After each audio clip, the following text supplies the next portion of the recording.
My passion is photography. It's always, I shouldn't say always been photography, but like in high school, we had a dark room, and that's when I really learned to fall in love with documenting things and capturing things and using light as a medium. And that passion just carried on with me into the military when I was like photographing daily, just the things I was seeing, the things I was experiencing, kind of like a visual diary.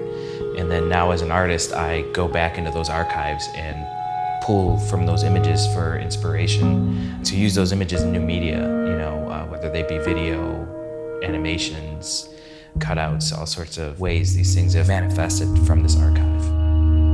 During my residency, I was able to work on 2 pieces I contributed to the 2023 Veterans Art Triennial. I used my studio space as a workshop to bring in materials and work through late hours of the night, gluing things together, hanging them up with the helpful staff here. Can I give a shout out to Jeff and Tran? Jeff and Tran, getting to work with them and troubleshoot hanging these difficult pieces. My latest series has been documenting the people I've served with in the Marine Corps. These are people I deployed with. And when I started thinking about this series of portraits, I wrestled with the idea of how does one photograph show who a whole person is.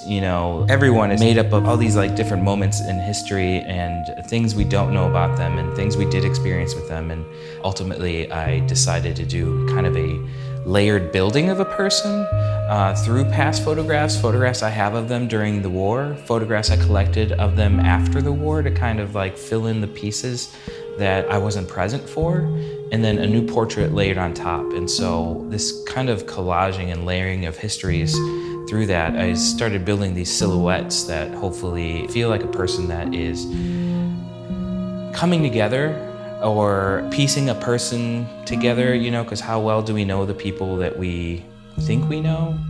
I really like when my doors are open and people are walking in and I get to talk to people who are like, explain what these weird portraits are. There have been surprise visits where I'm working on editing some photographs and then somebody is reading my bio at the door and I welcome them in and we have a wonderful conversation and then we connect on Instagram and they're an amazing artist too. It's such a great place to meet other artists, to meet people that are interested in the arts and exchange ideas.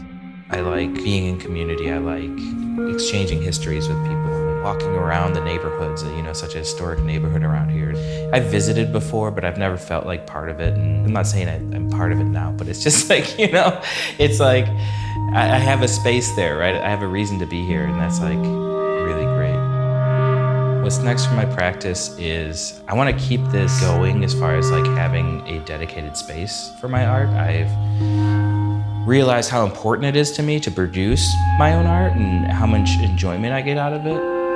Like this show I did at Doc 6 was like a huge boost to kind of show something that's not typically what I do and to have people excited about that. And I wouldn't have shown that if I hadn't had the conversations I had here in the studio.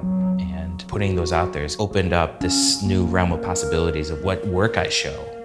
I want to keep exploring that. I want to keep making. I want to come back and visit and take part of the other side of open studios and keep meeting new artists and be the artist that knocks on the door for other people.